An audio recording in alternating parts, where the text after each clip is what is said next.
Hey, it's Fiya. Welcome to the 4th episode of Paano Nga Ba? For today's video, ang ituturo ko naman ay kung paano magluto ng mga Korean dish sa loob lang ng bahay. Korean egg rolls, mandu, pickled radish and carrot, jjangmyeon, and tteokbokki.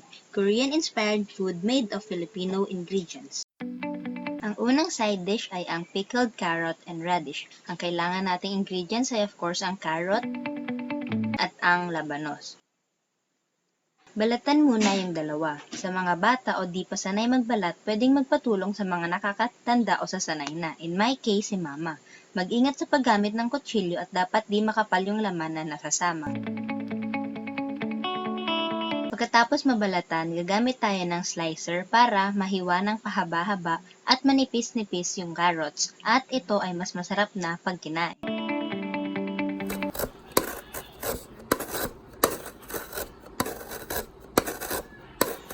Kimi no toriko ni natte shimae pakito. Char, kinanta ko na lang para hindi ma-copyright. Hehe. So, tapos ayun, ita-transfer ko na sa isang container at slice naman yung labanos.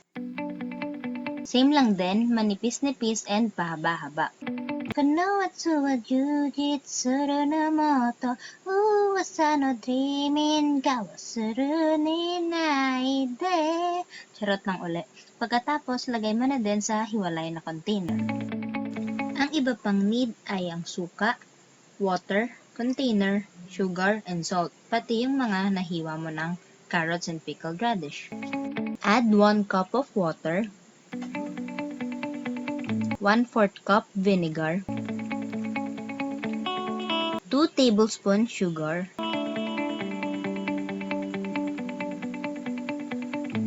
and 1 teaspoon of salt. Tsaka mo na ibabad ang carrots and ang labanos. Ilagay mo na sa ref or pwede rin stay put lang sa lamesa since hindi naman yan mapapanis agad. Ang next ay egg rolls. Kailangan ng milk, mayonnaise, dahon ng sibuyas, lalagyanan, and an egg. Hiwain ng maliliit ang dahon ng sibuyas. Biyakin ng mga itlog. Ang gamit ko ay 5 eggs, pero maswerte na kambal o dalawa yung yolk ng isa, kaya mas rumami yung egg.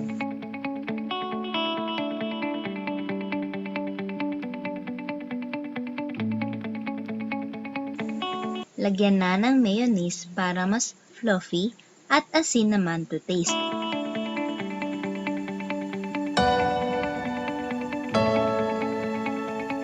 I-add ang 1/4 cup of milk at i-mix. Huwag masyadong batiin ang egg para di ma-overmix.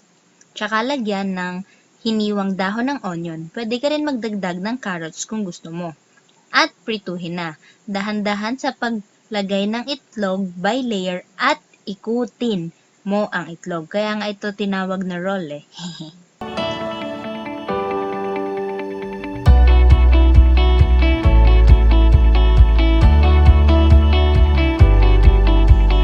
Ayan na.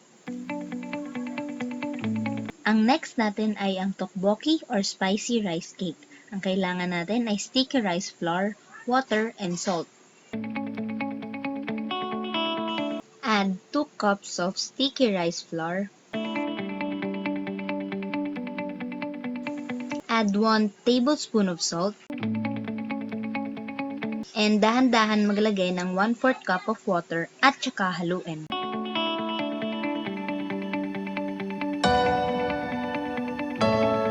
I-boil ang mixture ng 15 to 20 minutes at pagkatapos noon ay pwede mo na i-mold pa cylinder. Sorry, pero hindi ko na kasi na-videohan yung akin.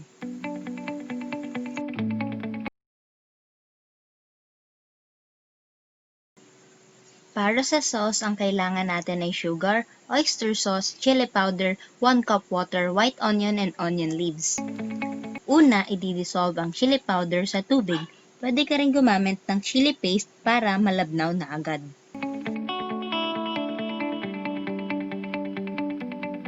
Naputol lang pag-video ko dito kaya ilalagay ko na lang sa description box yung steps and recipe at link ng pinagayahan ko. Iginisa ko ang white onion and pag naprito na, ilalagay na ang tubig na may chili powder or ang iyong chili paste. Pag kumulo na, ilalagay mo na ang cylinder na rice cake na gawa mo rin. At lagyan na ng asukal, asin, and oyster sauce para sumarap. Ikaw na ang magtansya ng lasa. Pwede ka pa rin magdagdag ng sili kung kulang pa sa anghang. Antayin na lang na lumapot ang sabaw at okay na ito.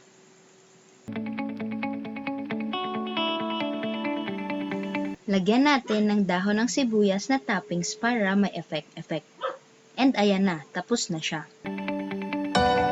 And para sa mandu, bumili lang kami online. Para maluto yung loob, i-boil mo muna sa onting tubig na may asin. Tsaka mo ito iprito para maging crunchy. Sa noodles naman, bumili lang din kami sa Korean store. Hindi talaga ito DIY kasi nakapak na. Pinili ko ang black spaghetti or jjangmyeon at binoil na yung noodles. Nilagay na yung nakapak na sauce at hinalo. So basically, parang DIY lang din kasi ako na yung nagluto. And ayan na, sinamahan ko ng malasadong itlog para mas masarap at seaweed para sa toppings.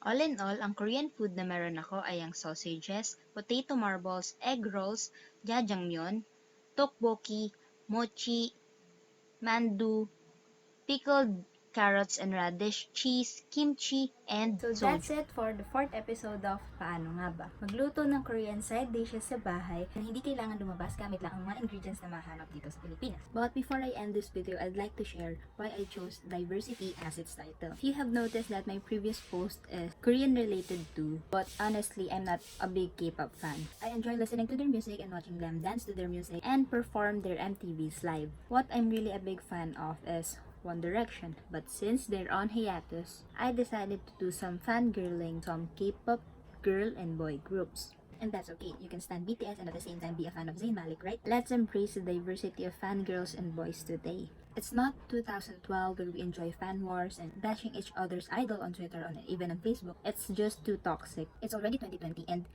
you can idolize whoever you want to, okay? May collab na nga ang Blackpink with Lady Gaga, with Dua Lipa, and sobrang diverse na talaga ng music industry. And I hope na matanggap na ng mga tao, pwede kang mag-idolize or mag-stan ng iba't ibang tao nang walang nagsisiraan, nang walang naghihilahan pababa.